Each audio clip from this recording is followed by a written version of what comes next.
Us, the Clinton crime family, a famous unsolved mystery, and professional wrestler Billy Jack Haynes all have in common? Find out all that and more right here tonight on Drew World Order Live.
Say.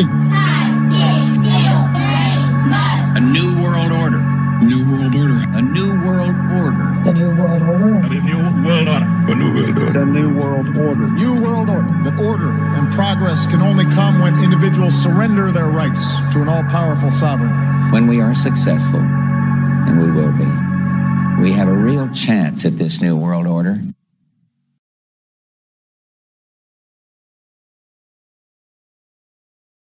Yo, what is up?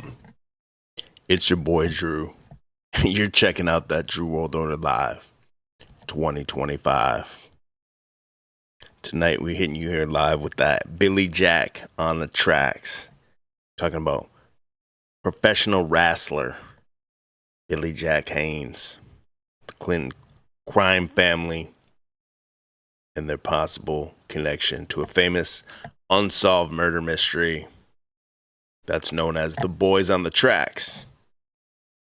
But let me take this beginning moment to say what's up to everybody. Appreciate everyone that's here. Thank you for spending your time here.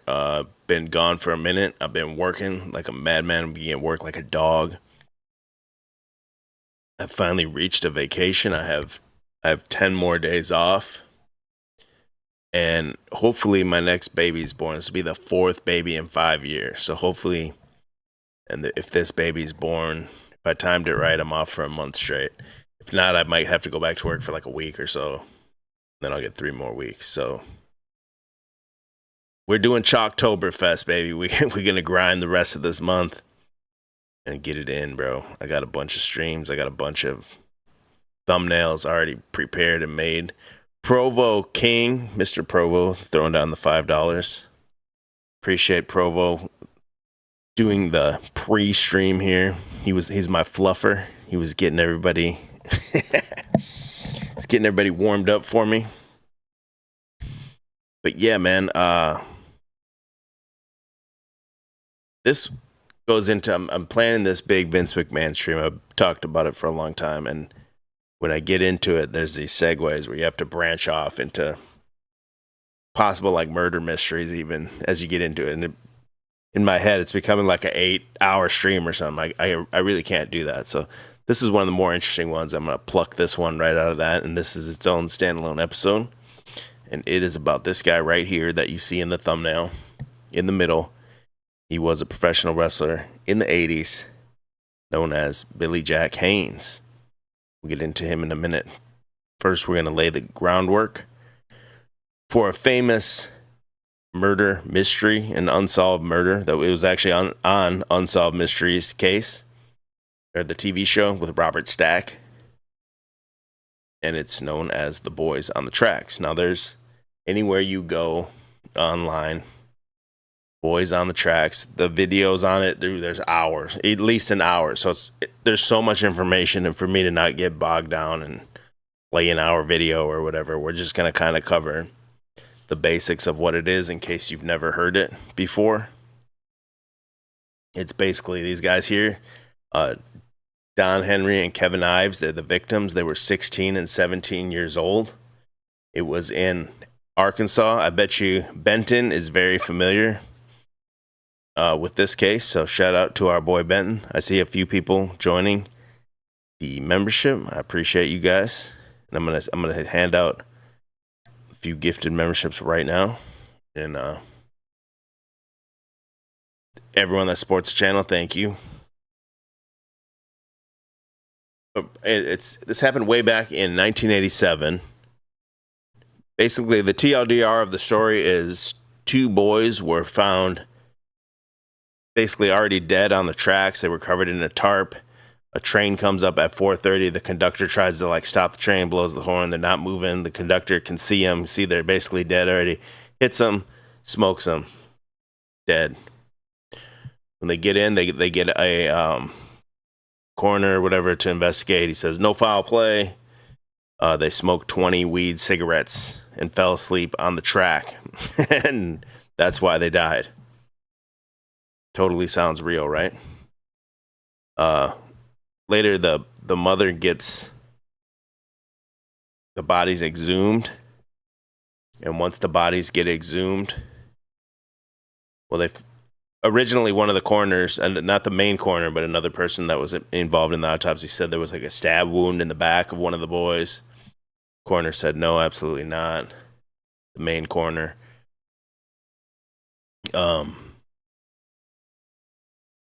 They exhume the bodies later and say, yeah, one of them actually was stabbed, or maybe both. I don't remember exactly. There's so much information on it, and it's blunt force trauma to the head. They were dead before they even hit the tracks. That was basically the claim with the second posthumous examination or whatever. And the mother's still out here, I think to this day even, hitting the talk show circuits and everything, doing everything she can that tries to find justice for her child. And again, TLDR, because there's so much information on this, and I'll get into a little bit of it right here, but basically the TLDR, when you look at all the evidence and everything, it seems like for some reason the cops, there's 2 main cops, they say basically most likely kind of killed them. It's still unsolved to this day, so I'm not saying that is what happened, but that's kind of the consensus in the unsolved mystery world. True crime moms out here. So basically, it seemed like the cops kind of beat the shit out of them and placed their bodies on the tracks after they were already dead for whatever reason. And we'll get into that in a second here. But I guess where I would start here is I'm going to start right here. Let me drop my face out of here real quick. This is a channel that is called Carnage on Ice. They have a 5-part series on this murder. Hour and 15 minutes, 45 minutes, 2 hours and 45 minutes, hour and 30 minutes. I mean, that's what I'm saying. It's like we could do a fucking 8 hours on just this case right here. Well, the one I thought that was super interesting to me was this one from the same channel, Carnage on Ice. It's called What the Official Documents Say. Crypto Alchemist says, but as a channel, how do you hand out memberships? You just hit I'm looking at it from my desktop control. You hit it's like a dollar bill sign next to where you chat. You hit that. You can give out 10 per month. So it lets you give out 5 at a time. I could do another 5 here, but I'll probably wait till the next stream. It just shoots out 5 randomly.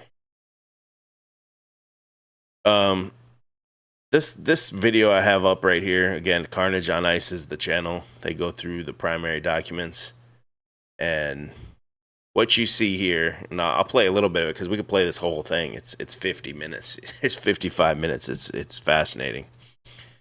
It shows basically what you would call a good old boys club in the South in Arkansas in the 80s or 90s, whenever this was, the web of interconnected people and how the chain of command goes all the way up. Everyone's covering everyone's ass. And even to this day, today, right now, 2025, like the people that run like the chief of police now, he's like the nephew of one of these guys that was involved with it back then and everything. So it's all kept, it's very inbred, right? It's all kept in the house and everything. And we'll get into this. And it also ties into the reason the Clintons are on the thumbnail. Ties into the Clinton crime family with and Barry Seal, as you see in the balloon right here, is the allegations of Bill Clinton running drugs out of Arkansas during Iran-Contra. So I guess a lot of people would also say in this Boys on the Tracks, the kind of general amateur investigator consensus is somehow these boys came across some illegal drug drop or something which involved most likely the police or local authorities and everything like that were involved. And these boys somehow came across that. They were out hunting in the middle of the night, like spotlight hunting deer.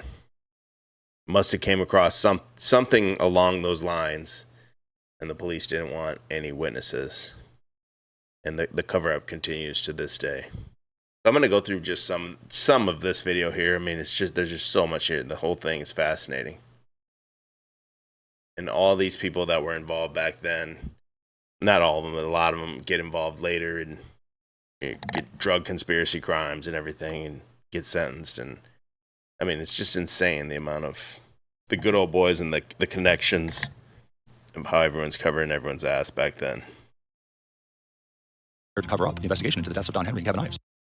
Let me slow it down, sorry. Spurging out on this on 2x here. We'll slow it down here. Let's go about 1.25. We'll see. If you guys want it faster, let me know in the chat. And in this report, down at the bottom, it says, a systematic approach regarding the issuance of subpoenas has been discussed with the agreement of, and it says Dan Harmon under there, I'm pretty sure, being the first target. I also came across this newspaper clipping of an article from the same U.S. Attorney's investigation that was being run by Chuck Banks and Bob Govar. And in it says witnesses in an upcoming federal trial will testify that a Hot Springs man indicted on charges of conspiracy to distribute cocaine and marijuana had social ties to prosecutor Dan Harmon and his family. So again, Dan Harmon is one of these guys that's supposedly at the scene at the time that possibly was involved with the murder of these boys. And then later he's the prosecutor of the case. He loses the primary or like all the witness testimonies and everything. And I mean, it's insane. I'll play just a little bit of this before we move on. It's just when you see the interconnections of everyone, it's nuts. Stephen David, I see you in the chat. Appreciate you. Family. And in this 1991 article, we can see that Harmon was cleared of all allegations of drug crimes, cleared by U.S. Attorney for the Eastern District of Arkansas, Chuck Banks. And there was another officer long rumored to be at the scene that night, where Kevin and Don were killed. I've got it on good word that this document relates to Officer Danny Allen. And it says Danny Allen is alleged to have been involved in the murder of Ives and Henry. And on December 15th, 1994, Danny Allen was subpoenaed to the Little Rock office of the FBI to give hair and blood samples. Allen was asked to take a polygraph concerning his knowledge surrounding the deaths of Henry and Ives. And Danny Allen agreed to take a polygraph.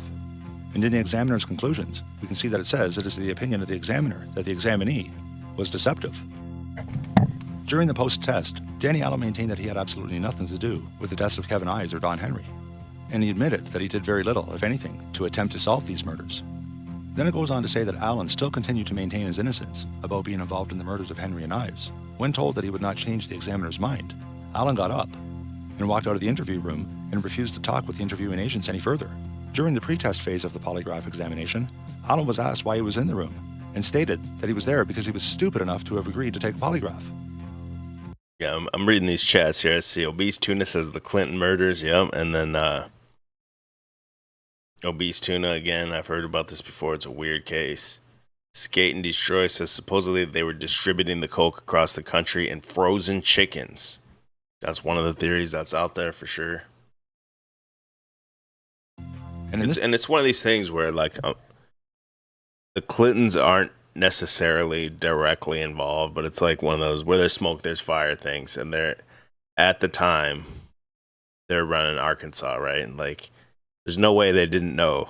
It's the same thing I'm saying with Tim Walz in Minnesota. Like there's all this fraud. I'm going to get into more of that in these next few days. In Chalktoberfest, there's so much fraud in Minnesota. Like Tim Walz has to be involved. I could never like pin him in there, but there's no way he couldn't not know about this, right? Or possibly even be involved in getting the kickbacks of it. The same thing with the Clinton. It's like there's no way these guys are not involved somehow. And then it's just like there's so many steps of separation between them and what's actually happening. You just really can't prove it.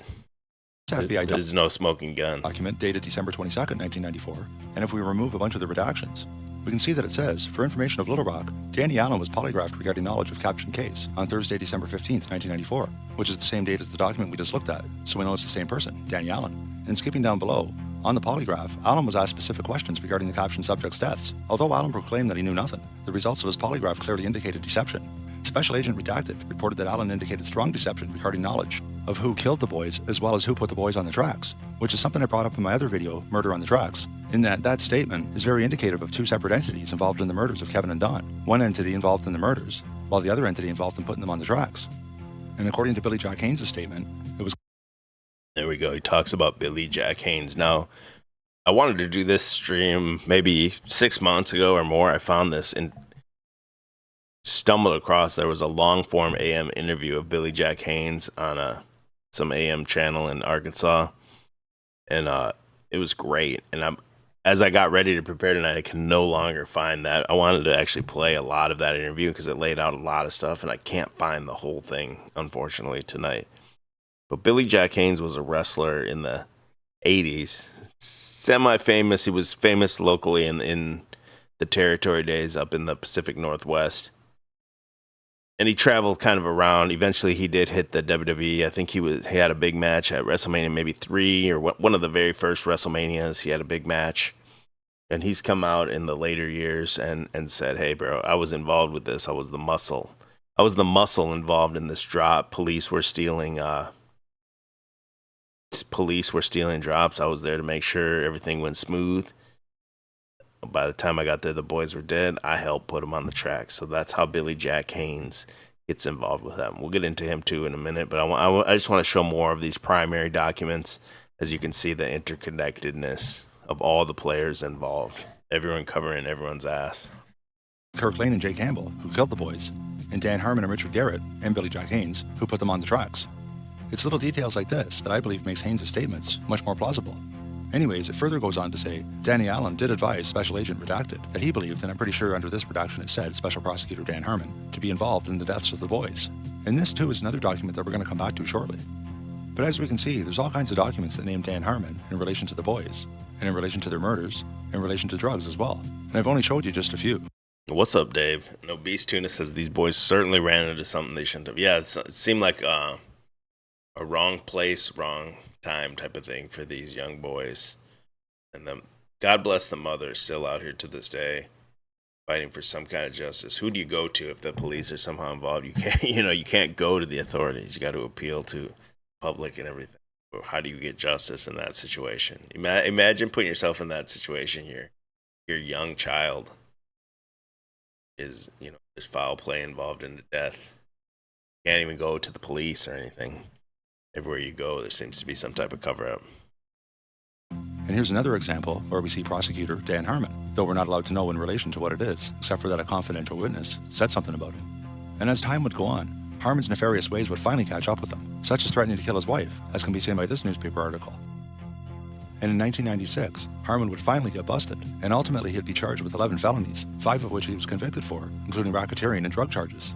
But of course, in any of these trials, none of the stuff we've looked at was brought up, and they didn't look into any of his possible involvement with the murders of Kevin and Don. It's as if the stuff we just looked at, which was just the sample, never even existed. Dan Harmon stood accused of stealing drugs from his drug task force, putting them back on the street, and cutting deals with drug suspects for money and sexual favors. At the end of his trial, he left the federal courthouse guilty on 5 of 11 charges, the most serious racketeering. The name Dan Harmon first came to light in 1988. Harmon was a county prosecutor taking on one of the biggest murder cases in the state's history, the deaths of Kevin Ives and Don Henry, 2 teenagers found dead on a railroad track in Saline County. Harmon resurfaced 3 years later when he was slapped with 4 federal charges for tax evasion. Harmon was subsequently thrown in jail for refusing to take a drug test. After 19 days behind bars and an appeals court hearing, he was freed from his first stint behind bars. I bet you Benton knows a lot about this just by growing up over there. His freedom continued until July of 1992 when Harmon was found guilty of not filing a tax return for 1988. He was then fined $25 and sentenced to 2 weeks home detention. $25, hilarious. Harmon hit headlines once again when 4 bricks of fake cocaine were found in his ex-wife's apartment. The bricks were evidence belonging to Harmon's 7th district. You catch that shit? 4 bricks of fake cocaine. That means there was 4 bricks, and the cops took that shit, and the cops said, "Oh man, there's 4 fake bricks in here." That's exactly what the fuck that means. District Drug Task Force. 3 months later, Harmon's ex-wife, Holly Duvall, accused him of kidnapping and assaulting her. He was jailed again, and this time refused to leave in the hope of getting a speedy trial. It was during this time period he began a hunger strike in jail, underwent a psychiatric evaluation, and even shaved his head. Throughout this time in the spotlight, Harmon often criticized the media and even hit an Arkansas Democrat Gazette reporter. Later that month, he negotiated a plea arrangement. Several of his charges, from kidnapping to disorderly conduct, were reduced in exchange for his resignation from office. Yeah, the cheap chimp says he walks without a care in the world. Plays like he's walking through the park. Skate and Destroy says, I wonder what he did that made them turn on him. Maybe he's just the patsy fall guy. That's what I want, right? Like, to give him the 4 fake bricks, like you'll beat this, it's just fake. And here, we'll slip you one, and we're each going to take one of these bricks. That day came in July of 1996, as Dan Harmon cleared his office and moved to the Gulf. Accused of racketeering and drug offenses is a free man today. Harmon was released from federal custody yesterday while he awaits his trial. You may remember just last Thursday, Harmon was jailed after refusing to take drug tests. However, during a court hearing yesterday, he told a federal magistrate he would submit to those tests. Harmon maintains his innocence and says he is a victim of government harassment. I mean, there's so much here. I'm just going to skip ahead a little bit. It's just so much of this. Like, this guy is interconnected with this guy and interconnected with this guy even 20 years later. I want to show that document he was already looking at. Here we go. This is what I want to show, I think. Well, until it's solved, that's correct. So in going back to those... The cheap chimp threw down $2, said to help kick off the goal. I did set a goal, 30 super chats of any type. I have another thumbnail ready where I'm gonna start a brand new series. I've been debating if I want to do it on this channel or the backup channel. I think I'm gonna just focus all my energy on this main channel right now until I can get to 10,000 subscribers. So I'm gonna start a new series. I've kind of already dabbled in it a little, but branding it Minsanity, just the madness out of Minnesota. And if we don't get there tonight, that's what I'll follow up with tomorrow, where the next stream will be there's this guy that enrolled in a 22-year-old man enrolled in a high school, and I actually have an exclusive interview with a dad that goes to that high school, and I'll do that whole stream next if we can hit that goal, and if not, I'll just do it tomorrow night. It's pretty crazy. We're gonna get into all the madness in Minnesota, but for right now, let's stick with this. There's so much here. I'm gonna go skip ahead a little bit. Documents that I said we'll come back to. Here's the first one. And going down near the bottom, it says Deputy Prosecuting Attorney Richard Garrett was requesting that individuals with tips on captioned victims' deaths call in information. And then, so yeah, that's when it hit the Unsolved Mysteries with Robert Stack, the most famous damn theme song. I remember being a kid and hearing that Unsolved Mysteries theme song. I'd be so scared, bro. I'd be like, oh my god. It's crazy thinking back to that shit. And then so what this is talking about is doing another episode of Unsolved Mysteries, like whatever, 6 years later or whatever. Listen to all the crazy shit that happens between the first time Unsolved Mysteries shares this and asks people for tips till they're talking about possibly doing an update on it 6 years later, I believe. in this 1994 FBI document that we already seen concerning Officer Danny Allen, we can see that they say Unsolved Mysteries is currently running an old film clip, which was made shortly after the boys' deaths. And the clip they're talking about originally aired on October 12, 1988, a little over a year after the boys were murdered. And it goes on to say, featured on the tape are Danny Allen, Richard Garrett, and Curtis Henry. And that's the film clip, or tape, as we just saw in the other document, where Richard Garrett was requesting that individuals with tips call in. Then it further goes on to say, in light of a possible law enforcement cover-up, it is requested that the FBI remake a tape on Unsolved Mysteries to replace the current tape running. Now, why would they request that? What was happening between October 12, 1988, when Richard Garrett was requesting people call in, and December 22, 1994, when the FBI mentions a possible law enforcement cover-up and requests a remake on the Stephen David, appreciate you, $1.99. Unsolved Mysteries tape to be made? So what was happening between that time frame? Well, we can see here that Keith McCaskill was murdered. He was murdered on November 11th, 1988. And don't forget that both Billy Jack Haynes and Charlene Wilson have named Keith McCaskill as being on the tracks that night. Then there's Greg Collins, and Greg Collins was subpoenaed by the grand jury to testify in regard to the deaths of Ives and Henry. Prior to his testifying, Collins was murdered, and he was murdered in January of 1989. The same document mentions Keith Coney, who was murdered in July 1988, but that was 5 months before the October 12, 1988 airing of Unsolved Mysteries, where Richard Garrett was asking for witnesses to call in. And Keith Coney was the guy in the motorcycle, identified in numerous reports as being with Kevin and Don that night. But in going back to the time frame after Richard Garrett's appearance on Unsolved Mysteries, we can see that Jeff Rhodes was also murdered in April of 1989. And he just so happened to be a good friend of Greg Collins, who we just saw was murdered in January of 1989. And then there's the setup death of Richard Winters, who I don't happen to have a photo of, but he was murdered in July of 1989. Crazy, and in all, bro. there were at least 6 murders with links to Kevin and Don's murders, and the bulk of them happened between October 12, 1988, when Richard Garrett was on Unsolved Mysteries asking for people to call in, and December 22nd, 1994, when the FBI wanted to remake the Unsolved Mysteries tape to replace the old one, in light of a possible cover-up by law enforcement. So even the FBI knows shit's not all on the up and up. I'm going to bring this back to the very beginning of this story, of this exact video here, and then we'll get on to the Clinton crime family origins.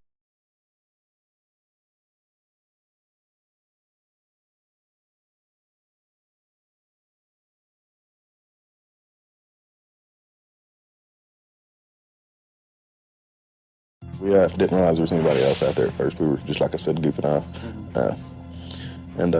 We come up on, or didn't really come up on, we noticed there were people on the track. Saw a flashlight come on and then go back off. They weren't looking in our direction, but we could see the light. And so we kind of quieted down and snuck up a little bit closer to see what was going on. And there was 5 individuals standing on the tracks. One thing that struck my curiosity is, at the time my mother was dating an attorney named Dan Harmon. I knew him well enough to recognize him. There were 2 more individuals that a few minutes after we got there, were walking down the railroad tracks. They had a rifle and what looked to be a flashlight. And they were more or less kind of minding their own business.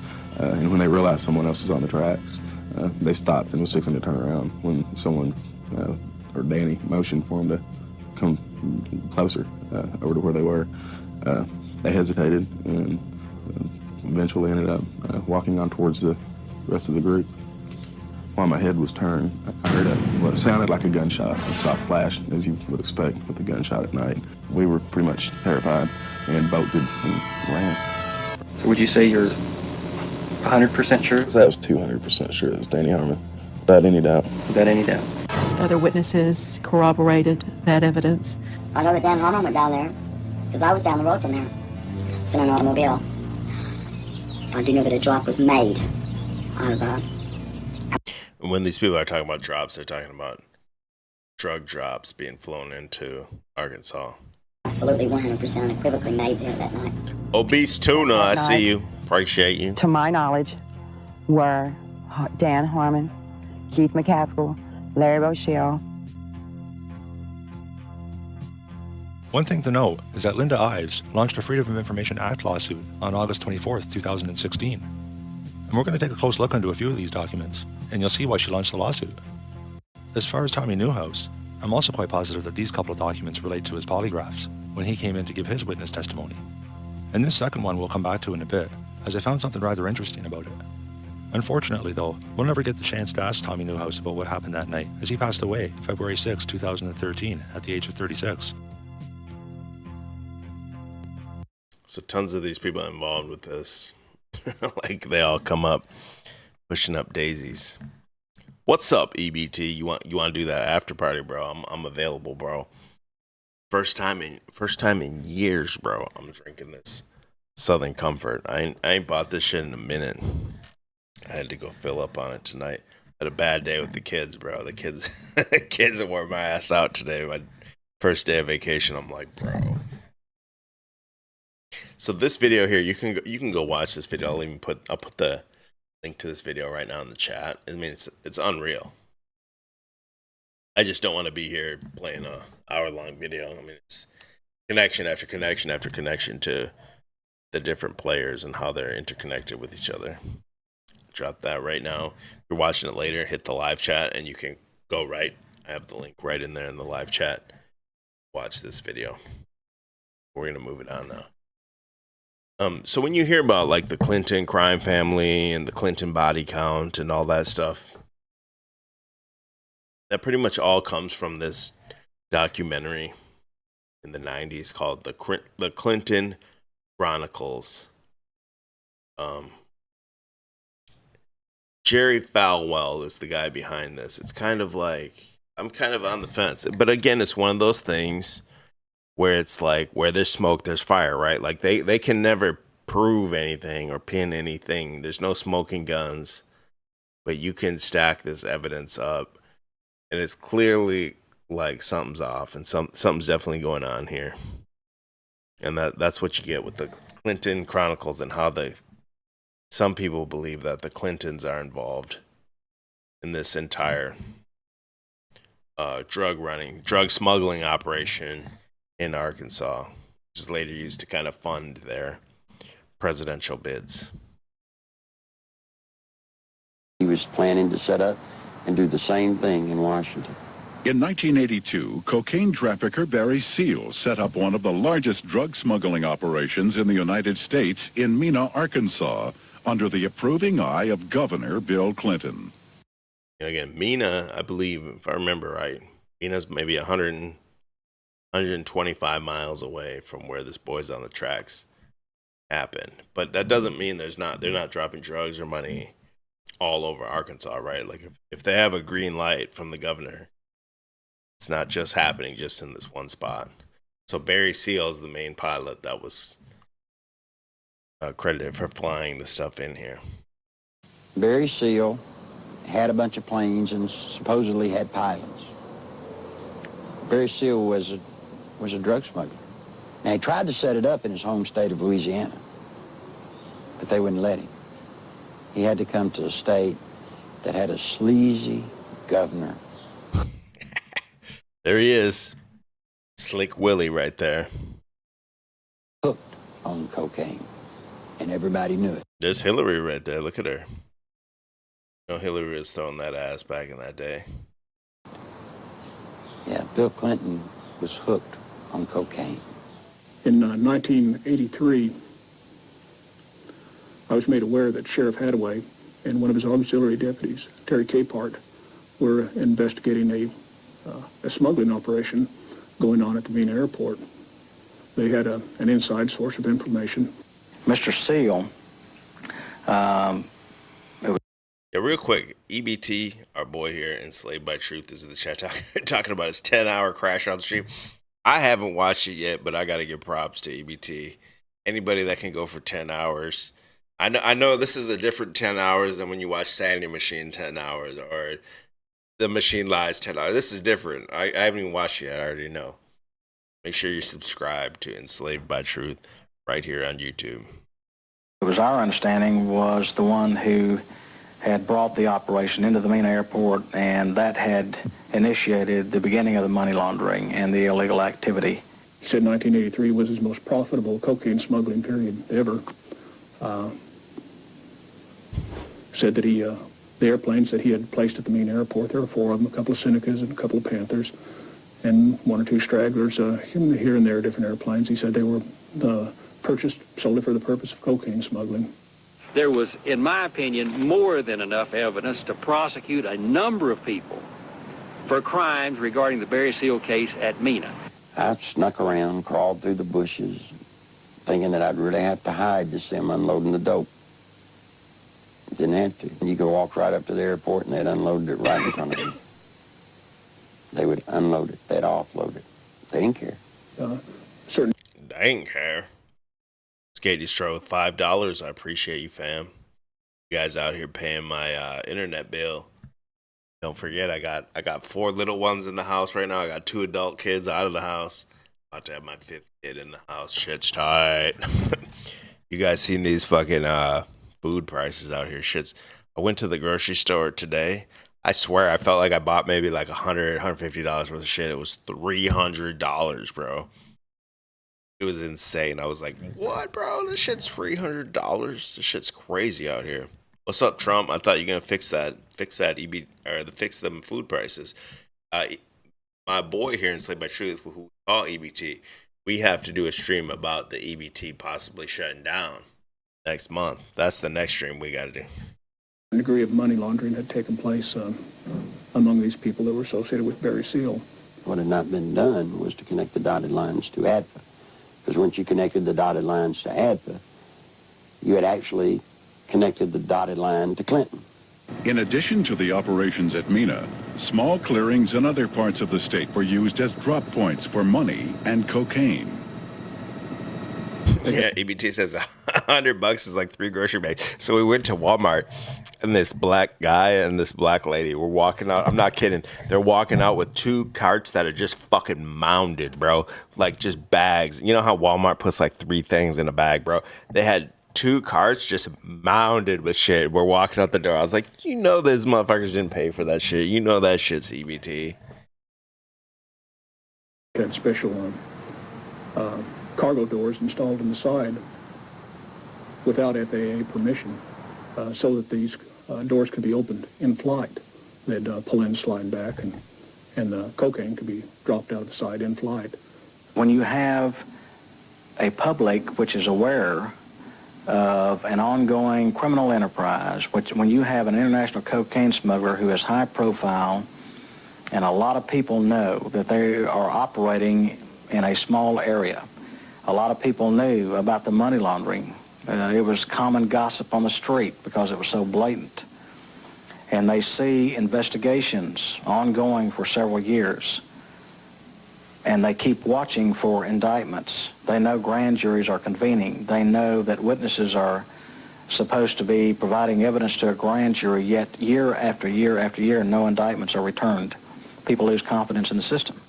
Clinton had integrated a number of corrupt cops, judges, and politicians into high-level positions to ensure the continued success of the drug smuggling, money laundering operations. All was going well until a fateful night in the fall of 1987. On August 22nd, 1987, Kevin had spent the night with his friend Don Henry. They left Don's home around 12:30 or 1:45 on the 23rd of August in early morning hours, and the next thing we knew, they had been run over by a train. There seems to be a small airstrip in the area. There have been sightings and reports of small airplanes flying very low with lights off in the area. I believe they saw something they shouldn't have seen. 3 weeks later, their deaths were ruled accidental by the state medical examiner. Here's this dude. His name's Mina or something. He was the coroner. This guy's corrupt as fuck, for sure. Fahmy Malik. And Malik, yeah. We disagreed with that ruling because they smoked 20 weed joints and fell asleep right on the track. Didn't hear a train barreling down, honking his horn. We thought Have you ever been that high, bro? I know I've smoked joint after joint. I've smoked bong after bong back in my day. I've never been that high where I'd be on a track like not hearing a train come at me. We rolled one time. This is way the fuck back. We rolled an entire pack full of joints, and me and my friends went camping, and we had literally 20 joints in a pack, and bongs and all kinds of other shit we brought, and we're just smoking all night. And there's no way I would have not heard a train barreling down on me. Evidence pointed to homicide. At that point, we had a lot of questions and no answers, and the facts didn't add up to what he was telling us, so we decided to get a second opinion, and met with resistance from all fronts, both with our local law enforcement, with the state crime lab, with everybody that we turned to. We obtained court orders requesting samples of everything that the crime lab had for a second opinion, and Fahmy Malak resisted court orders. He refused to obey them. Ultimately, it was proven that Don Henry had been stabbed in the back and Kevin Ives' skull had been crushed prior to the placement of their bodies on the railroad tracks. Let me see if I can find that, actually. Let me go back to that first video. Gets into that Malak guy. He's a fucking huge piece of shit. Corner, dude. Let me see if I can scrub through this and find it. Is this him? Malak dude is insane looking. Like Egyptian dude. And he says, the reason people don't like me is because I'm Egyptian. Here he is. Yeah, oh yeah, this is this dude. This dude. Fucking insane looking. Meet Fahmy Malak, the Arkansas State Medical Examiner, and he did the first autopsy on Kevin and Don, and he ruled that they smoked 20 pot joints and fell asleep, and didn't hear the train bearing down on them. Media coverage of Malak's dishonest rulings resulted in a massive public outcry, calling for his removal from office. The medical examiner comes up, and he has fabrication where he has... It's a dude named Buster right here. You know he's serious. His name's Buster. He looks like a buster. Has created his own evidence. This is of a magnitude that could create a national scandal, and if necessary, it will. I have work to do. You know me. I have work to do. Yes, and you can say that you are honest. I love this. The parents, the victim's parents, just confronting this dude right in his face. Like, hey, we know you're full of shit. Like, how does this guy look these victims' mothers right in the eye and just lie? Unconscionable. Lying on his autopsy cases, lying in court. And he's not an honest person. And why should he be prosecuted? He should be prosecuted. Was there a stab? The answer is no, they were not stabbed. Were they dead beforehand? Absolutely no, they were alive. A former employee at the crime lab has said he discovered what appeared to be evidence of a stab wound during the original autopsy, but was told, quote, not to worry about it. Malak has refused all comment. Sir, I told you before. Like our president said, read my lips. I am not going to comment. In an exclusive interview, Dr. Fahmy Malak defended his record. I never lied under her. Never. Never. Never. But not all of Malak's former co-workers hold the same confidence. Philip Kaplan represents Malak's former assistant, Dr. Lee Beamer. Beamer is suing Malak for allegedly firing him without proper cause. Beamer previously revealed that Malak testified about autopsies he never conducted. Dr. Malak refused repeated requests to talk with us. But when we caught up with him, he said people didn't like him because he's from Egypt. And he claimed he had never made a single mistake in any of the 7,000 autopsies he conducted. People say that as the state medical examiner, you were incompetent and you bungled cases, and that Governor Clinton, for some reason, defended you and protected you. Is that the case? You have to understand that I did 7,000 autopsies. Not one single case overturned because of me. Not a single case? Not one single case. But that's just not true. And of course it's not true. As we've seen with Kevin and Don's case, a grand jury overruled Malak. The boys had been murdered. Dr. Joseph Burton of Atlanta and a team of pathologists were called in, and they exhumed the bodies of Kevin and Don and performed another autopsy, and discovered that Don had been knifed in the back, and Kevin's skull had been crushed with a blunt object. This information alone would strongly suggest that the boys were injured, rendered unconscious, or even killed prior to their bodies being run over by the train. The deaths of these two boys most probably were not accidental deaths, but that they met their death as a result of injuries inflicted on them by other people or another person. All right. Well, let's get into Billy Jack Haynes. Now, Billy Jack Haynes, before Vince McMahon, Now, again, the Vince McMahon documentary, I'll just give you a little TLDR. Vince McMahon documentary I want to do, or I shouldn't say documentary, live stream. It's Vince McMahon's story is the story of globalization. Like one corporation taking something that's kind of local to each region and making it a one global worldwide thing.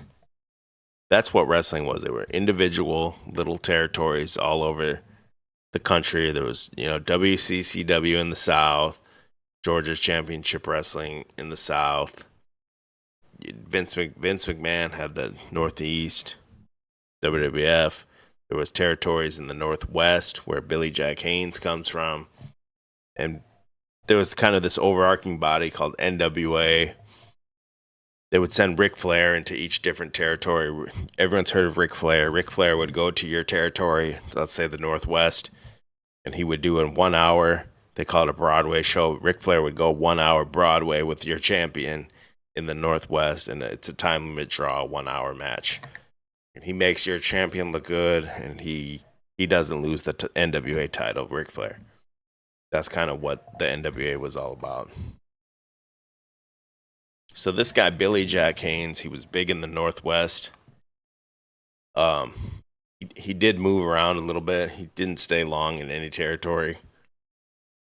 But he was most famous in the Northwest. Here he is in Florida back in the day. My pleasure to welcome to the... And look, let me move my thing here. This dude is a fucking unit right here. This dude is a unit, bro. How much gear is this dude on right here? State of Florida to Championship Wrestling 84, the Pacific Coast Wrestling Champion, Billy Jack. And welcome, easy, my friend. Yeah. Obese tuna and Egyptian corner in Arkansas, right? It's a great pleasure to meet you, my man. In the Pacific Northwest, everybody knows Gordon Soley and the entire professional wrestling, and it's a pleasure and honor to be here with you today, sir. Well, thank you very much. It's certainly a pleasure to have you here. You are a very, very impressive individual. Well, I've worked hard all my life, and, things, they come for you if you work hard. And fucking dude is jacked to the gills, bro. I am the current Pacific Northwest Heavyweight Champion. I'm here in Florida to enjoy the sunshine, and I'm here for a short stay. But, the main reason in the Pacific Northwest, I'm kind of the people's choice. I'm no better than anybody else, but they take to me outside the ring, inside the ring. I take care of business. Professional wrestling is the toughest sport in the entire world. I love it. I'm out there for business all the way. But the main reason I'm here is because of a man named Dusty Rhodes, and that's the American dream. And I always wanted to meet the man. I drove down here 36. Shout out to Dusty Rhodes, a big fat piece of shit. Wrestling legend. Dude, birth Cody Rhodes, birth fucking Dustin Rhodes, or Gold Dust. But a huge fat piece of shit. Didn't matter because he could get on the mic and sell fucking tickets. 600 miles, and Dusty Rhodes to me is a legend in this game, and I know how much family means. And I'm watching the monitor right now too. I wasn't here when this happened with Kevin Sullivan, and all I can say, Kevin Sullivan, inside the ring is one thing, outside the ring is another, and the stunts you pulled out here with the American Dream. Hey, I don't feel sorry for you at all when he gets a hold of you, brother, because he's going to tear you in half. It's great to be here in Florida. Dusty, I love you. I don't know how long I'll be here, but however long I'll be here, anything I can do to help you, brother, I'm here to help you. I love you. Now, this is the early 80s, this dude, Billy Jack Haynes. He's got the look. He's fucking jacked. He's ready. On Hulk Hogan's spot. He's ready to make those fucking millions of dollars right here. Thank you very much. Thank you very much. Yeah. Okay.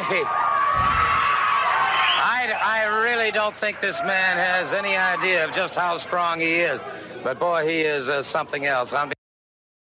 Rest in peace, Gordon Soley right there.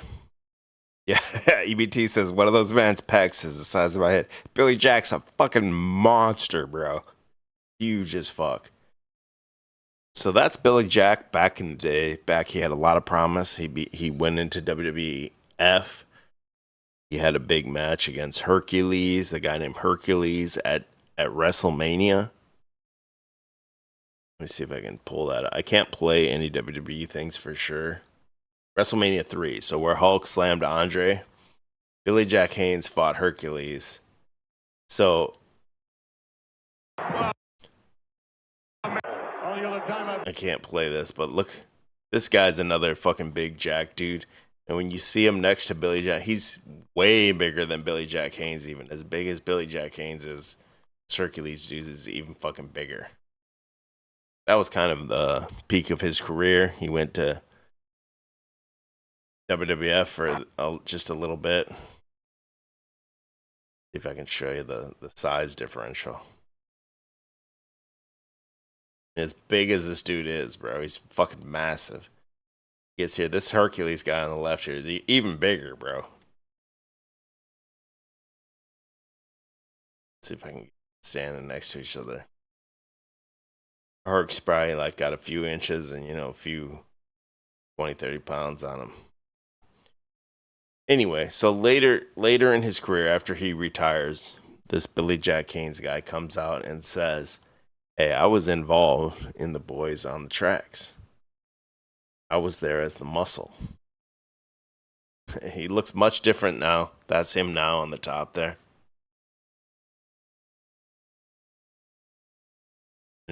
And the one I really wanted to play was where he had an AM radio interview. But I can't find that one right now. It's like gone. Show to save that. We got other ones where he talks about it a lot. Pathologist for the state of... What I gather, the doctors originally said that they had overdosed on marijuana and passed out, but it was later found that they maybe only had the equivalent of 2 or 3 joints in their system, and that wouldn't have explained the garbage bag. And then I guess a private investigator who was doing some investigating later was killed mysteriously. So there's a lot of mystery around this death. So what is it? Fucking dude looks nuts here. That you know about it? I know all about it. Like, what was your exact experience that night? My experience is this. I was contracted to go down there to kill 2 Arkansas State police officers that were stealing drops. They stole up to $2 to $4 million is what I was told. And so to make that kind of money, I would have done it. I did it. I'm guilty. But that's not the way it happened, you know. There ended up being, I was there at the drop site. The drop landed. Other witnesses said the same thing, corroborated exactly what I said 30 years after. Witnesses came forward and said they seen the kids being beat up by a couple of cops, taken back where the area by the tracks. The drop was right by or near the tracks, maybe 100 feet, 120 feet. Went to the tracks, were on the tracks using the phone when we seen the kids. Kids took out, the cops took off, the 2 cops that were involved in the drops took out after them, brought them back, and they'd been beaten with flashlights. And they were over the shoulders of the 2 cops. The cops dropped them by the railroad tracks. I wish I had the original one that I saw, because this guy here talked about he went there wearing a mask and everything like that, and he was gonna beat these people stealing the drops with their hands. So this guy's actually, his story is actually pretty consistent. This guy's actually pretty fucking nuts. But when he tells the story across different times and across different interviewers, like, the story stays very, very consistent, for whatever that's worth. I was up on the tracks, and I didn't do it, but I was there, so I'm an accomplice. It doesn't make no difference. They took and threw him up on the track. So why were the kids were just accidental witnesses? Is that the issue with the kids? That's right. They were just in the wrong place at the wrong time. I guess they were deer spotlighting. And so I said, these are just young kids. One kid was already dead. One kid was already beaten to death. And Kevin Ives was a kid that was alive. And he said, don't want to leave no witnesses. I said, well, it was a clean drop. I said, there was nothing taken at the drop site. And so I didn't want the kid to get killed. And one of the cops took the butt of the rifle and butted him in the back of the head and split his head. Boom, I just split him right in 2. Killed him instantly. Threw him up on the tracks by the hair and the crotch. They were handcuffed behind their back when they came back. And then I was told, and I did, put him between the tracks. But the tracks... You didn't actually see them put the kids on the tracks? I helped put the kids on the tracks. No, I was there. Okay. I helped. You know, and what you said was a green tarp. It was a tarp that was put over them so they'd be hidden when the train came by. I guess at 4:30, a train came by and ran over them. And they said they fell asleep because of, like you said, pot. Had nothing to do with pot. A lot of these things do say that they were covered in a green tarp, but I won't be able to find it real quick. One of these videos I was pulling up when I was looking to this, there's a comment that says I was like the railroad investigator to this, and it was a blue tarp, and the police took it with them. And this guy says, like, he never heard of this being an unsolved crime or anything. He said he's just, like, randomly coming across this video now, but he knew it was a blue tarp that the police put in their cruiser and took it with them right after this happened. But when you hear about the story, everyone's talking about this green tarp they were covered in, supposedly. You know, they were already dead. They'd been murdered.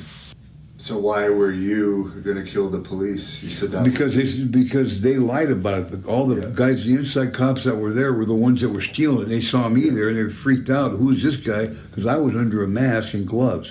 I didn't tell you that. And then I was there with the sheriff, Sheriff Steed and I. So they were wondering who the hell is this? So they couldn't steal any money that day. Yeah. On the drop. And those drops, sometimes there's $2 million cash and $2 million in coke. It just depends on what they drop. It's in Alexander, Arkansas.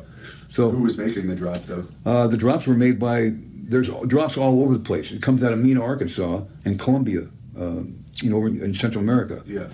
And it was the Contra era, Iran-Contra, But where did they drop it? They dropped it, there was an open field in Alexander's where they dropped it that night. Yeah. And they were dropping, I guess the drops were like every 2 weeks, every month, I'm not really sure in Alexander, but they were being stole. Yeah. And it wasn't going to happen again. So they were really watching the site. That's when I was there, sent down there, and I was going to beat the two guys to death with my bare fist with gloves. So you went down there by yourself?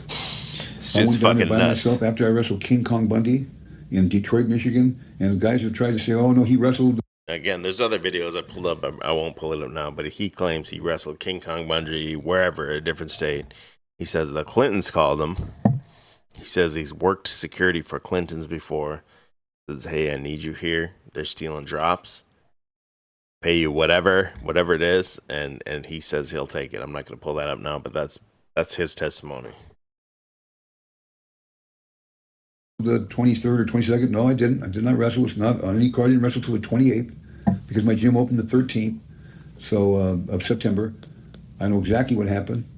It's documented. Anybody can look it up. So you were paid to go there to kill whoever was stealing the drops? That's correct. So you didn't know if it was police? You didn't know? I didn't care who it was? I didn't care who it was at that time. You were there by yourself? Yes. And then you randomly saw these police? Yes, well, I had met them before, and they were, starstruck a little bit with the wrestling and all that stuff. We wrestled in Little Rock, I think, but very little in Arkansas, Louisville, stuff like that we did, Kentucky. Still doesn't really ever come to Arkansas. Yeah, it just very rarely does. But they knew who I was and the muscle and all that stuff. I've been around the dope game for a long time. So did the police that you're saying killed the kids, and long story short, when I get into the Vince McMahon stream, what I actually speculate the professional wrestling is they keep these guys as independent contractors. None of them actually work for WWE. They're just, what is it, a 1099 or whatever. They're independent contractors and doing their own thing. What I speculated is it's like a mafia drug running ring. They're in a different city every night. They get the whatever, and they bring it to the next city, drop it off with whoever, get the next thing that they bring to the next city. That way Vince McMahon can say, well, my hands are clean. I didn't know anything about this. This guy's an independent contractor. He doesn't actually work for me. And that's actually what this guy says. This guy says, hey, I'm in a different town every night. I'm running dope for whoever. And it can be even different mafias or whatever. Hey, I'm going to pay the honky tonk man to bring this shit into the next few towns, and then a different mafia is to say, I'm going to pay this guy, $1 million man, whatever, to bring this shit into the next few towns, the next different nights. I'm going to pay him, a little bit each drop or whatever, and Vince McMahon can claim plausible deniability. I don't know what any of this is about. And that's actually what his story is. That's actually what I've thought it was for a long time. If they didn't know you were going to be there, How did you come about to help them? Well, it was a secret for 30 some years. I mean, I was gonna open my mouth. No, but like that night, if you were by yourself and nobody knew you were going to be there other than the person that contracted you, how did you end up helping the police put the kids on the tracks? Because you said nobody came to steal the drop. Right. No, we went to the tracks after the drop. The drop was made and there was nothing stole. Okay. If someone was going to steal the drop, then the cops were going to take the guys back. I wasn't going to do anything. So the cops were involved with it? Oh, they were involved with everything. They met me and they were all confused, and that's why everybody started going towards the track. When we all went to the tracks, got up on top of the tracks, and there was these kids, and they took off running, and then they did have a gun, but the gun was never recovered that the kids had, right? The gun, they showed it. It was a rifle. It was a rifle shot. For hunting or something. Yeah, it was never recovered, but I actually seen it myself, because I've been one to put it alongside. So you didn't see the kids, the cops, you're saying, ran and got the kids, cuffed them. I don't know what they did to the kids except the flashlights were all bloody. And it was very dark, humid. It was August 23rd, so it was very humid. And the flashlights were on the kids, and so you could see the blood was everywhere. And then they just threw them on the tracks, and it was my job to. Well, I had no weapon, so these guys are all armed. Well, I'm going to get shot to death, or I helped them. Help. Were you paid? I still got paid $50,000. That was the deal. I got paid. Now you're saying all of this publicly. Aren't you concerned either that if the police investigated this or someone investigated this now and your connection came with this, you could go to jail? Well, they could sure go to jail, could be killed very easily. That's why I'm saying there's nothing, you want to go back in the guy's memory. I went and talked to Linda Ives, who I went down there twice. There was nothing like to gain or lose. This has been on the news down there in Arkansas. Yeah, ABC. I saw the news. I mean, but why would you come out about it? Conscience, man. Conscience, my conscience. I have a heart. His conscience. I miss my son. I was a very, very. I've had really a kind of a screwed up life. A lot of it is my own fault. But I would never kill a kid. But I have taken people out, and I've done contracts with broken legs. I've done a lot of bad things, And they said, well, are you scared? Well, have I ever been scared? Fuck no. I've never been scared of nothing in my life. When you're raped at 4 years old, you're scared of nothing. I could take 1,000 showers and not be clean. I still feel something in my butt. That's just the way it is, man. Yeah, that's fucked up. Nothing. They want to come after me. Now, when you mention... that's fucked up, bro. I hate to laugh at it. This guy's fucking nuts. You've had to perform stuff like such as break someone's leg. Is that in a situation where somebody owes money and they didn't pay and you basically... Anybody with a half a brain knows I'm... When you get into this guy's history too, though, later he's... The one I can't play is the Dark Side of the Ring. They had a Dark Side of the Ring of this guy that talked about this and everything, and another guy talks about... I don't remember the exact name now. Some other crime where some guy died. He told Billy Jack Haynes about it. Billy Jack Haynes never heard of it. And then 2 weeks later, Billy Jack Haynes coming back to the dude and says, yeah, I was involved with that. I was the guy that killed that guy. So he's definitely crazy, right? He had this guy here, Billy Jack Haynes, he had a lawsuit against Vince McMahon in 2014 for CTE, for concussions. He was saying Vince McMahon's causing brain damage in these people, and it was supposed to be a class action lawsuit. It got thrown out by a judge. So this guy definitely has some brain damage or something like that. But also at the same time, it seems like he does know a lot about this case. Did he just study this case or what? It's unknown, really. It's hard to say. I'm gonna play this one here. I'm going to piss real quick. I got to go piss while this one plays. What are your opinions on Billy Jack Haynes? He seems very unstable in recent interviews and wondered if he was always... Why does that sound like that? So weird. Of this murder, several people have asked for if you have any comments at all about the recent news of Billy Jack Haynes implicating that the Clintons were a part of this murder that he allegedly I'll be right back. Hold on. Arkansas in 1986 or 87, I forget. Any thoughts? Have you been following this? Well, I read a piece on that, and I've seen a couple of clips of Billy Jack, these interviews that he's done, and the whole Chris Benoit thing, and I knew Billy Jack. I met him in 1985 and haven't seen him since 1986. If that tells you anything. The guy that I knew then was sane and looked like $1 million, and I had an issue, with wrestling promoters with not staying in places very long, but otherwise than that, was very polite, nice guy, seemed clear and competent and level-headed. Now I'm looking at this gray-haired, toothless, and I'm not trying to knock him, but something has happened to him. He's obviously got issues. I don't know if somebody's winding him up for this for some reason. He doesn't look like a person that's, to me, either that or he's just real good at it, but he doesn't look like somebody's doing this for attention on purpose. It looks like he believes it and that he's lost it. And I don't know whether somebody's winding him up and causing him to do these things or putting him out or whatever the fuck, and thinks they can get something out of it. But no, obviously, I mean, there's something wrong. And I don't know what his life has been like in the last number of years that would lead up to something like all these things. So do you have any idea? I don't know. I want to ask you this. Drug distributors typically would use anyone they could to help them get their product around the country. Frequently stewardesses or I'm not supposed to call them that anymore, flight attendants, I guess, would be used, and they would help transport cargo around the country. Is the idea of a wrestler being used in that role by a drug organization crazy to you? Or? That's right. He said that he was actually, while he was on the road with the WWF and traveling all over the country as a famous wrestler, was transporting drugs and et cetera, right? Yeah. I'm not going to say that a wrestler, any professional wrestler, has never transported drugs for the mob. That would be a blanket statement that I would not be comfortable in making. I'm pretty comfortable in making a statement that none of them ever did it while they were currently working on the road for the WWE, FE, or any other major fucking at the same time. Same guy, different times, maybe. No, it's just nothing.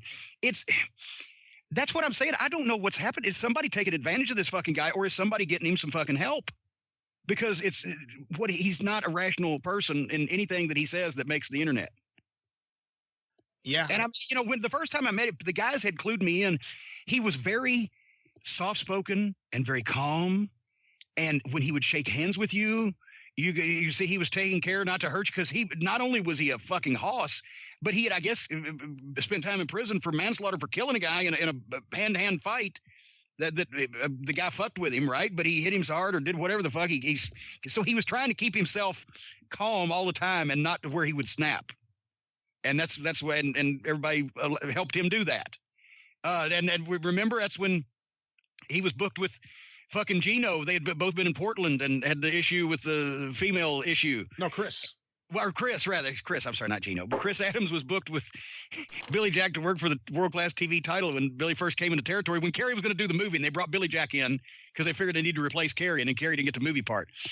But fucking Chris just left town and didn't come back for 5 days rather than get in the ring with Billy Jack. And then they had a agreement of some kind that nothing bad happened. And then Kerry didn't get the movie, so they finished Billy Jack up. And actually, Rip Oliver, that I was managing, because they knew each other from Portland, Billy had Rip be the one to hurt him with the fucking spike, the thumb, to send him out of the territory. And he was a jewel to work with. But I don't know what the fuck has gone on since then. Billy Jack married Jeannie, who wasn't married to Chris, but was with him in Portland. She came over to America with him. They went to California. Then they went to Portland. And then when things got rough between them, she took up with Billy Jack and they got married. So they were actually married for a brief period of time. So that's where the Chris Adams, Billy Jack heat all comes from. And I love the idea that, you would think if you want someone to carry your cargo around the country, you want someone reliable. It's not like, hey, I got the right guy. I know the guy. The guy walked out of Florida, Dallas, everywhere else. Yeah, basically the guy was kind of a nomad, went from territory to territory. Most people say he's fucking nuts. If you look up shooter interviews on this guy, they say he's nuts. I don't know if he'd be that reliable to be. It's going to be my main guy that's going to be smuggling drugs here and there. Now, I don't doubt he was dealing, he probably bought an ounce of coke here and there and sling some 8 balls here and there so he could do coke for free or something. I don't think that's out of the realm of possibility. As far as being a major, like drug trafficker or something, I don't know. To me, it seems unlikely. But he never spends too much time in one place. He'd be perfect for us. But no, that's just the thing, is that everything what is this guy, the Forrest Gump of fucking historical conspiracies? He's around or has some inside knowledge of everything that ever happens that could be shady. Yeah, he kind of puts himself in every situation. There's more than this one. There's other ones he puts himself in. He was somehow involved in this and that. One of these one-uppers here. It's me like somebody's not taking their meds. Jesse Ventura is staying away from the story. That's why I don't believe it. And there's a little bit more of them here. But how did it work with Zahorian? Obviously, I guess he was based in Hershey. So were you in a room alone, or was there? That's where he's talking about Vince dealing drugs or steroids, I should say, to all the wrestlers. Skip that one. Here he is right here saying he can knock, as an old ass fuck right here, old as fuck, he's saying he can knock Brock Lesnar out. The guy that was the UFC champion, the guy that was the NCAA wrestling champion at the University of Minnesota, this guy, old as fuck, saying he could knock him out in this day. Wrestlers, for some reason, even Greg Valentine, I heard, hates me now because I beat up his friend Iron Mike Sharp. I'm 7-0 in the locker room fights, not including Big John Studd, who I knocked out. Wow. And by the way, Lanny Poffo confirmed you beating the shit out of Iron Mike I'm not Sharp. trying to brag in any way, shape, or form. It's just been my whole life. I fought my entire life. Billy, please tell us about Studd. I hate to. I want to hear this. Okay, this was a match. I think it was '86 in Connecticut, and Paul Roma can tell you a little bit about it. Bundy and Studd wrestled Roma and I. Okay. And I was supposed to, get in a drop kick. Both they were supposed to go off their feet, and I think Studd threw my feet to the side. Wasn't going to sell for me. Okay. And then afterwards we talked in the locker room. So I asked him if I could talk to him. He sat down, and we got in an argument. And he said, "I'm 7 feet tall. I'll kick your ass." And Bundy was there, and so I bitch slapped him, and knocked him on his ass. He tried to get up. I did it again, and this time he stayed down. Right. Nice. And the whole thing is he's passed away, and it sounds really kind of bad on my part for even bringing it up and saying it, but it is the truth. And well, I asked, so it's on me. Go on. That's what I've done my whole life, and Mike Sharp, same way. The boys I love, but if they want to put a knife in my back, let them do it. I always love the boys, but hey, I am a fighter, and that's all I've ever done. And Hannibal started this thing, and now Scott Hall, I decided not to let him get away with it. Scott Hall eats clean, though. Well, he may be clean. I don't know how many times he went to rehab. I see him the other day. 12. He gave me a big hug. He said so. What he didn't understand was I was ready to knock him out. I was 40 grand a pop. knocking him out. Really? Yeah, and then I went to prison because I was in New York. So we got to do it the right way. So we'll see if he's got enough balls to climb in the ring. And then after that, what's the tall guy, his buddy? Kevin Nash. And damn, Jim's anybody cousin? else. Even Brock Lesnar. I tried to help Brock Lesnar. Listen, I tried to help him with his stand-up because Cain Velasquez knocked him out in the first minute because he's not a good stand-up fighter, and he'll take you down the ground and pound sure. you. Okay, but as far as standing up with fists, I would knock him out. What's his weakness standing up? Is it footwork on Lesnar's part? All you have to do is feint him. Every time you feint, he'll drop his hand. This dude, 50-something years old as fuck, out of shape. He's going to drop and knock the fuck out of Brock Lesnar, UFC champion. I don't know. To me, this guy seems like the type of guy that, like Cornette said, he just believes his own bullshit. He believes his own lies. He hears some story, he might even study the story so he can put himself inside the story. I mean, and in his fucking crazy mind, I think he believes it, right? Like he believes he was actually there. And ultimately what happened to this guy is, check this out. This is what happened to this guy.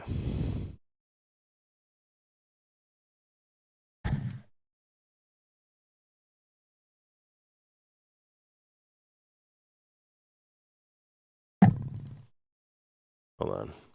He ended up marrying some lady that was like 15 years older than him. And he did a killing of her. He calls a mercy killing. A former WWE star was in court and has been arraigned in the shooting death of his 85-year-old wife. Fox 12's Drew Marine. William Billy Jack Haynes' arraignment, and she joins us now live. Drew? He's facing unlawful use of a weapon and murder charges today after the alleged shooting led to an hours-long standoff with Portland police earlier this month.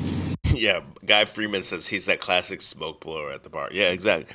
A lot of these wrestlers are like that. You even hear about Hulk Hogan, all the lies that he's told, says he could have been the bass player for Metallica. They live in this fucked up world that's like totally fake, right? Like they're always working. They're always like one-upping each other and shit. And I think after a while, that's just, you just get stuck in that cycle where you're constantly telling these tall tales. Okay, Poop Coop Cooler says Billy Jack was a Golden Gloves boxer. He may have been, right? And so, hey, maybe he's not full of shit, because there's some people that do say, there's people out here that do say he does know details of this Boys on the Tracks case that some other people don't know. I mean, it's totally plausible but unlikely. Before this, I should pull it up. I won't pull it up because I'm just trying to like bang the stream out. He got knocked the fuck out or beat the fuck up by. He was involved in some kind of organized crime thing. This is like recently when he's old. Before he killed his wife here, he got like beat the fuck up bad and got wrecked because he was involved with some organized crime type dude. And whatever happened, it went south, and that he sicked some goons on him, and Billy Jack got rocked. And they speculate that even Billy Jack's has actually been involved with like organized crime or mafia all the way back to the 80s in his Portland days. He went to WWE or WWF at the time, and then he came back to the Portland territories, and he did the one thing you're not supposed to do, is he opened a territory against the guy that put him on, and supposedly that was like some mafia money behind that. And it didn't last very long or whatever.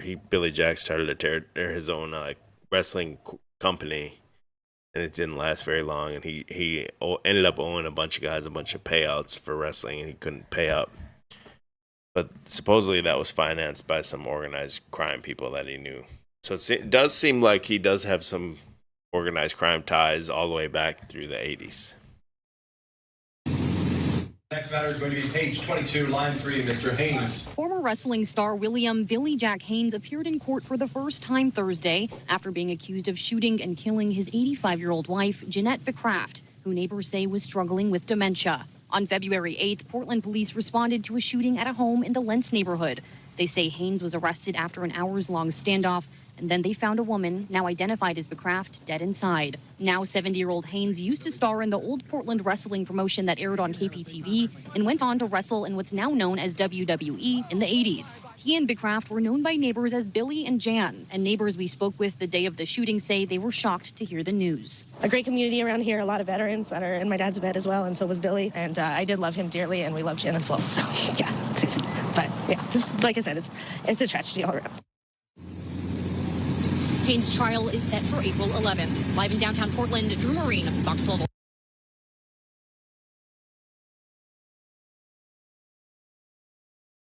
All these people have, when you hear about they call it a shoot interview, all these wrestlers, they'll do a shoot interview, like what was really happening behind the scenes. They all basically say, yo, Billy Jack was fucking nuts. Would kind of disappear. We go town to town, he'd disappear.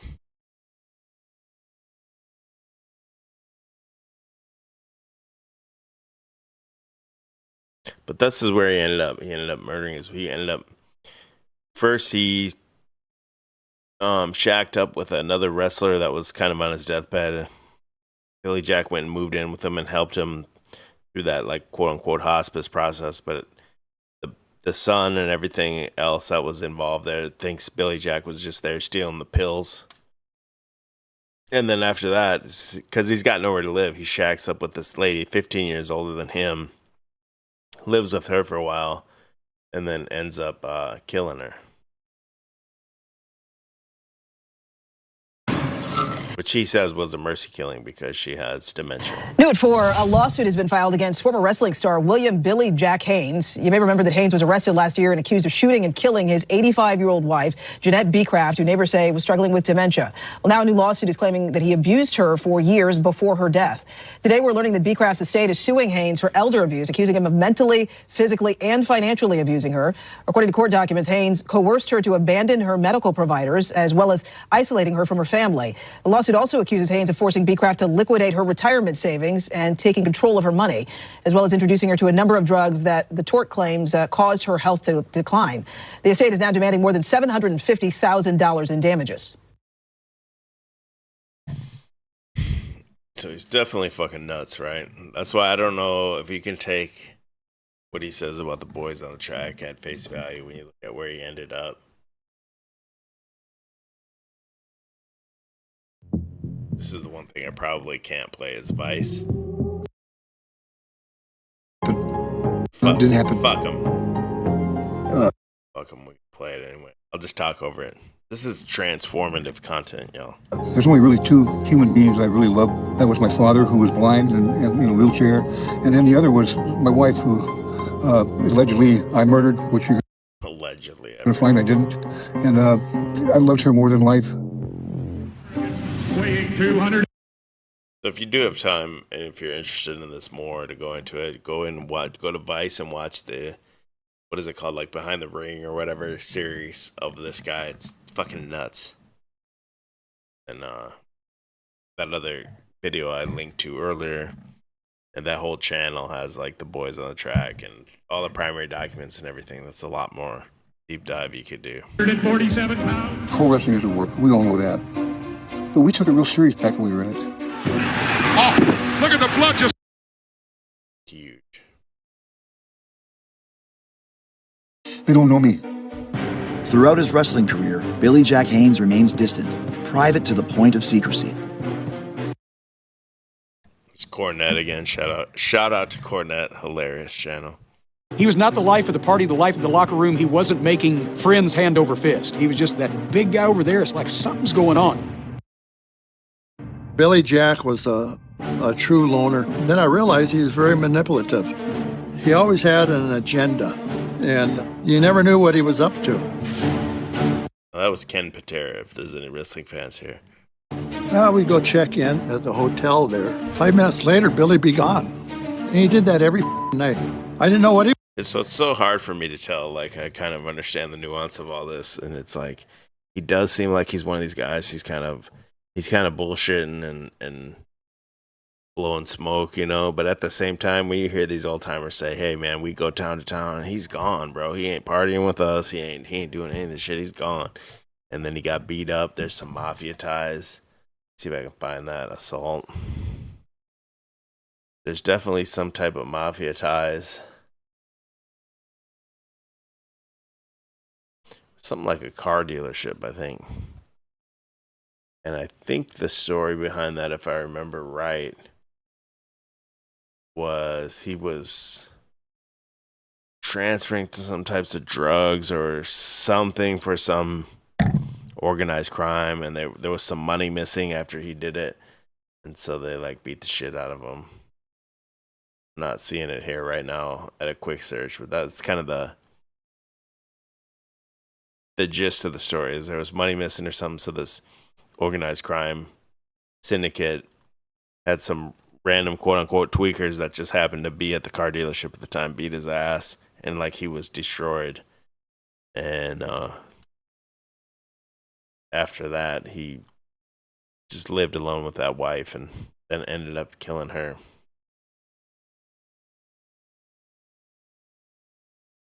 And that's about it, I guess, right? Billy Jack Haynes, he had his own gym up in Portland back in the day. This is Billy Jack Haynes. Again, another possible like mafia tie. There's some money behind this, more than him doing this type of businesses. The all-new Oregon City Gym located in the Danielson Hilltop Mall. Come on down for the pump of your life. 5,000 square feet of co-ed workout floor, no initiation fee, no contracts to sign. I carry my own complete line of vitamins and weightlifting attire. 8 Suntana Wolf beds, 10 visits for $20. Complete men's and women's locker room with your own private showers. Located in the Danielson Hilltop Mall, Oregon City. And that's it, I guess. I guess you got to decide, do you take this guy at his word when he talks about the boys on the track, and there's people that say he knows things that other people don't know? Or is he some guy that, like, he was spurging out on conspiracies like us? He knew the primary documents. He knew who was what where. And then in his own deranged mind, he kind of puts himself in there and says he was. I guess there's no way to really know. Real truth is, but he claims he was there, claims he puts the boys after they're already dead right on the track. But anyway, that's it for tonight, I guess. Maybe EBT and I will go live a little bit later tonight. I'm not sure, and if not, I will see you definitely tomorrow night. We're gonna do Insanity. Let me pull it up for you. A little teaser.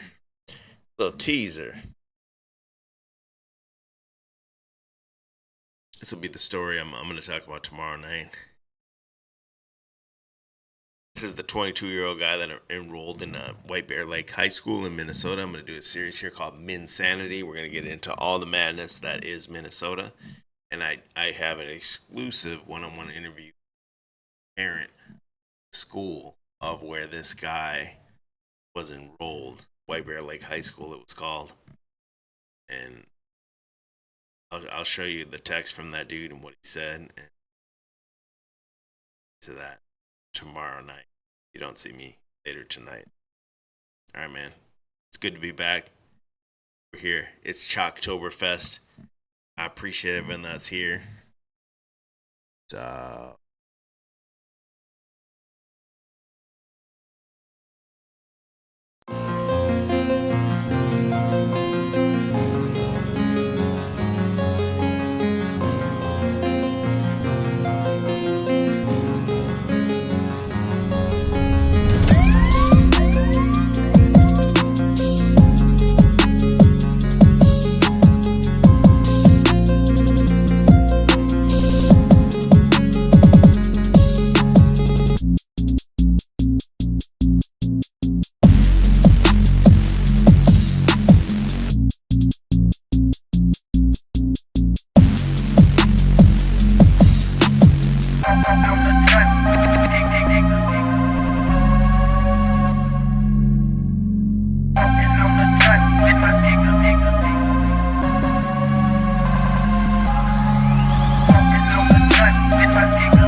Make America great again. Make America great again. Make America great again. Make America great again. And yes, together we will make America great again.